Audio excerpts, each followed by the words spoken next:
সকল বন্ধুদেরকে জানাই গুড মর্নিং, শুভ সকাল। কেমন আছো বন্ধুরা? আশা করি সবাই ভালো আছো। তো দেখো, আমি তো বাড়িতে আছি এখন। সকাল তো হয়ে গেছে, কাজ বাজ সেরে চান টান করে পুজো টুজো সব হয়ে গেছে। তো দেখো, আমি এখন চা খাবো। চা বানিয়েছি, পুজো টুজো সব হয়ে গেছে। এই দেখো,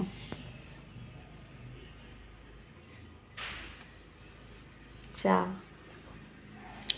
আর এ দেখো চায়ের কাপ। এটা কি বলো তো? এটা কার ছবি বলতে পারবে? এটা আমার ছেলের ছবি। এটা এই চায়ের কাপটা আমার ছেলে জন্মদিনে পেয়েছিল, তা 10 বছর আগে। তো দেখো, চায়ের সঙ্গে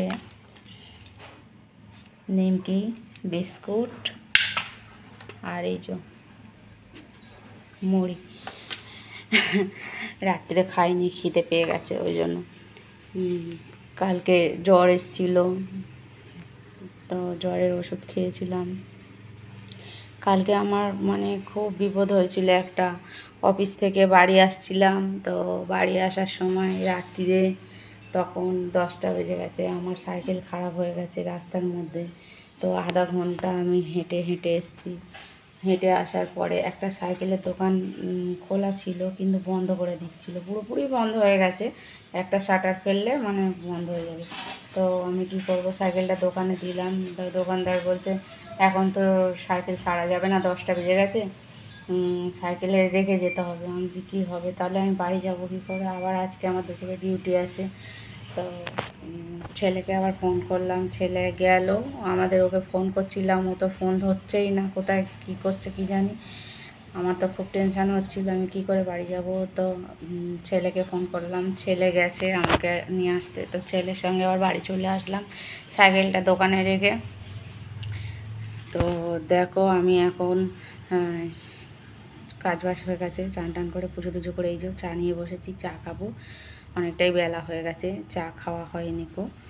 চা এবার খাবো। আর আমার তো খুবই শরীরটা খারাপ, আজকে রান্না টান্না কিছু করব না। চাল ভিজিয়ে রেখেছিলাম, তো আবার ঝুড়িতে ঢেলে দিয়েছি, রান্না করব না। ছেলেও বাড়ি নেই, ছেলে না বলে কাল রাতে দীঘায় চলে গেছে। তো ওর টেনশানেও আরও ঘুম হয়নি, কেননা ছেলে না ঘরে থাকলে আমার টেনশান হয় যে কোথায় গেল, কি হলো। তো কালকে ও দীঘায় চলে গেছে আমাকে না বলে। জানে বললে যেতে দেবে না, কাল ওর জন্মদিন ছিল। ওর মাসির ছেলেরা এসছে, মাসির ছেলের বন্ধু এসছে, তা ওদের সঙ্গে দীঘায় চলে গেছে না বলে। বন্ধুরা বলো, না বলে যাওয়াটা কি ওর উচিত হয়েছে? সব বাবা মাদেরই চিন্তা হয়, টেনশন হয় ছেলে মেয়েদের নিয়ে, যে বাইরে বেশি রাত অবধি থাকলে, বাইরে ঘোরাফেরা করলে সবার টেনশান হয়। তো আমার ছেলে তো বলে যাওয়া উচিত ছিল, বলে যায়নি। তো সকালে ফোন করছি, ফোনও ধরছে না। 4বার ফোন করার পরে একবার ফোন ধরলো, ধরে তারপরে বলছে আমি দীঘায় গেছি। আমি তো বিশ্বাস করছি না, আমি বলছি কি ভিডিও কল করতা, ভিডিও কল করলো না, গাড়িতে আছে, দীঘায় যাচ্ছে। তো বলো বন্ধুরা, কমেন্ট করে জানিও ও কি ঠিক করেছে না বলে গিয়ে। তো দেখো, এখন আজকে আমাকে অনেক তাড়াতাড়ি অফিসে বেরোতে হবে, মানে 12টার সময় বেরিয়ে যেতে হবে, কেননা অটোয় করে আমাকে যেতে হবে। তারপরে সেই সাইকেলের দোকানে যেতে হবে সাইকেল নিতে।